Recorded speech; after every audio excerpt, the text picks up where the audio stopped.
In a sleeve gastrectomy, part of the stomach is separated and removed from the body.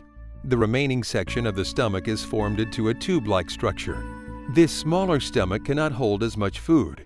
It also produces less of the appetite-regulating hormone ghrelin, which may lessen your desire to eat.